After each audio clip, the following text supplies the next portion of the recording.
ఈ సంవత్సరంలో నువ్వు చేసిన తప్పులన్నీ సరే పో, అన్ని క్షమించేశారు. ఇంకా నువ్వు చాలా విషయాల్లో బాధ పెట్టావు, చాలా విషయాల్లో దుఃఖపెట్టావు. నన్ను దుఃఖపెట్టి నువ్వు దుఃఖపడ్డావు, నన్ను బాధ పెట్టి నువ్వు బాధపడ్డావు, నన్ను మరచి నువ్వు వేదన పాలయ్యావు, నన్ను విడిచి నువ్వు సాతాను చేతుల్లో చిక్కున్నావు.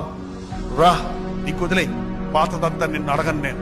ఈ నూతన సంవత్సరంలో గత జీవితాలలో నువ్వు చేసిన తప్పులన్నీ, గత కాలంలో నువ్వు చేసిన పొరపాట్లన్నీ ఎరిగి చేసావు, కొన్ని ఎరుగక చేశాం, కొన్ని తెలిసి చేసేవాళ్ళు కొంతమంది ఉన్నారు, తెలియక చేసేవాళ్ళు కొంతమంది ఉన్నారు. తెలిసి చేసినా తెలియక చేసినా క్షమించగలిగిన ప్రభువు మనకున్నాడు. ఆయన క్షమాపణకు అంతు లేదు, ఆయన క్షమాపణకు హద్దు లేదు, ఆయన క్షమాపణకు అంతం లేదు.